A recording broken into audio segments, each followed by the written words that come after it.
विभीषण, विभीषण, फिर भी तुमने उस नीच देशद्रोही को जीवित छोड़ दिया। आप सीता का मोह त्याग कर श्री राम की शरण में चले जाएं। वो मनुष्य नहीं है, स्वयं नारायण का अवतार है। मुझे आशीर्वाद दीजिए कि यदि मेरी मृत्यु भी लिखी है तो मैं एक वीर की भांति अपनी आन के साथ इस प्रकार मरूं कि राम भी मेरी वीरता की प्रशंसा में नतमस्तक हो जाएं।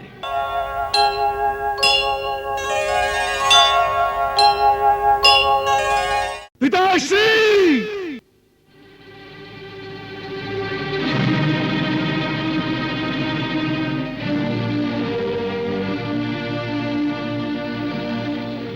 इंद्रजीत, तुम्हारे शीघ्र चले आने से हम समझ गए कि तुम्हारा यज्ञ संपूर्ण नहीं हुआ, उसमें कोई बाधा आ गई है। उसका बाधक आपका अनुज भ्राता कुलद्रोही विभीषण निकला, जो शत्रुओं को मंदिर के गुप्त स्थान पर ले आया और यज्ञ विध्वंस करा दिया।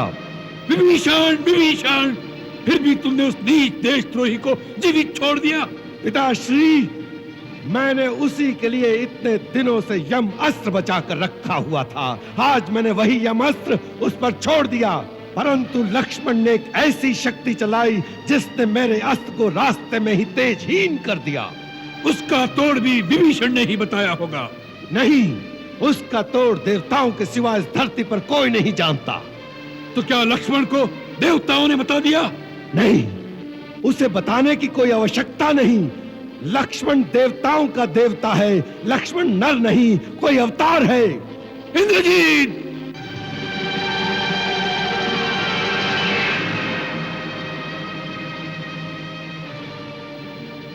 इंद्रजीत, यह भाषा तुम बोल रहे हो या लक्ष्मण ने तुम पर कोई सम्मोहन अस्त्र चलाकर तुम्हारी मति को भ्रम में डाल दिया है, या लक्ष्मण के बाणों से पीड़ित होकर तुम युद्ध से भाग आए हो? पिताश्री!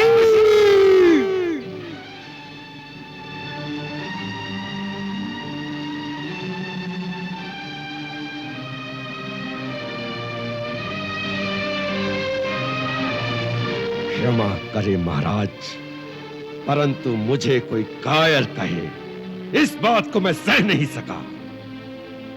पिताश्री, मैं कायरतावश नहीं आया हूं, एक पुत्र की भांति अपना कर्तव्य निभाने आया हूं।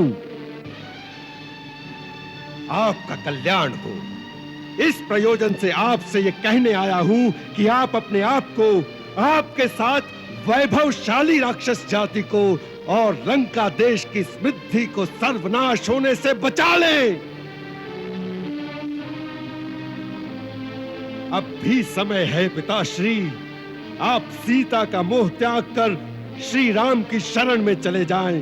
वो मनुष्य नहीं है, स्वयं नारायण का अवतार है। तुम्हारी मति मारी गई है इंद्रजीत, जो इस प्रकार स्त्रियों की भांति अनर्गल प्रलाप करने लगे। यह वीरों की भाषा नहीं। तुमसे किसने कह दिया कि वह वनवासी छोकरे भगवान का अवतार है? मेरे अनुभव ने। आज मैंने लक्ष्मण पर उन तीनों अस्त्रों का प्रयोग किया जो अमोघ हैं, जिनकी शक्ति से बढ़कर तीनों लोकों में कोई अस्त्र नहीं, जिनका ना कोई तोड़ है। पहले मैंने ब्रह्मास्त्र चलाया, परंतु वो लक्ष्मण का वध करने से इनकार करके तेजहीन होकर लौट आया। क्योंकि कल एक समय जब लक्ष्मण मुझ पर ब्रह्मास्त्र चलाना चाहता था तो राम ने उसे नीति विरुद्ध कहकर रोक दिया था। आज ब्रह्मास्त्र ने मुझसे भी यही कहा था कि इस समय इसका प्रयोग नीति विरुद्ध है। इसके चलने से देवलोक, पाताल, पृथ्वी, तीनों लोक में विनाश की ज्वाला भड़क उठेगी। परंतु यह सब अधर्म और अन्याय को विजय दिलवाने के लिए नहीं हो सकता। इसीलिए ब्रह्मास्त्र तेजहीन होकर लौट आया।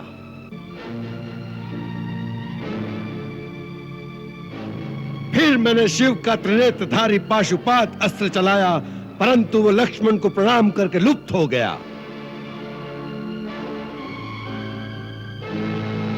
फिर मैंने भगवान नारायण का अमोघ चक्र जो त्रिलोकी की अंतिम शक्ति है उसे चलाया, परंतु नारायण चक्र लक्ष्मण की प्रदक्षिणा करके लौट आया। यह अंतिम प्रमाण था जिसे देखकर मुझे विश्वास हो गया कि यह नर नहीं स्वयं नारायण का अवतार है। और तुम अपने पिता को यह प्रवचन देने आ गए कि हे पिता, जो तुमने तीनों लोकों में अपनी विजय का डंका बजाकर अखंड यश प्राप्त किया है, आज उस यश को धूल में मिलाकर 2 वनवासी भिखारियों के चरणों में जाकर बैठ जाओ। इंद्रजीत, याद रखो, जो स्वयं अपने हाथों अपनी कीर्ति को धूल में मिला देता है, देवता भी उसका सम्मान नहीं करते। वह कहेंगे कि मृत्यु के डर से रावण ने हार स्वीकार कर ली। हाँ, उनकी शक्ति से तुम भयभीत लग रहे हो। तुम्हारा मन और शरीर दोनों थक गए हैं। जाओ, अपने महल में जाकर विश्राम करो। यह युद्ध रावण का है और रावण इसे अकेला ही लड़ लेगा। रावण का मार्ग स्थिर हो चुका है, उसे अपमान और अपयश का नया मार्ग मत दिखाओ इंद्रजीत।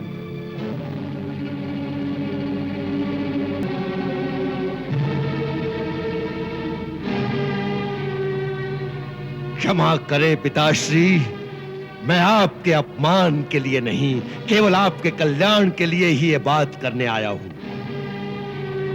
जहां तक मेरा संबंध है, मैंने युद्ध शुरू कर दिया है। अब यहां से भागकर भगवान की शरण में जाने से भी अपयश ही मिलता है। इसलिए मैं एक वीर की भांति भगवान के हाथों मरने जाऊंगा।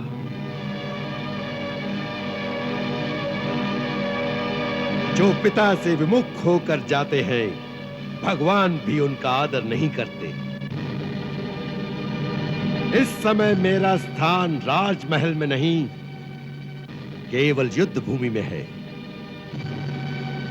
यदि राम मुझे तीनों लोगों का राज्य भी प्रदान कर दे, तो भी मैं युद्ध से भागे हुए कायर की संज्ञा लेकर जीवित नहीं रहना चाहता, क्योंकि मेरी आत्मा ही मेरा सम्मान नहीं करेगी तो दूसरे क्या करेंगे। मुझे आशीर्वाद दीजिए कि यदि मेरी मृत्यु भी लिखी है, तो मैं एक वीर की भांति अपनी आन के साथ इस प्रकार मरूं कि राम भी मेरी वीरता की प्रशंसा में नतमस्तक हो जाएं।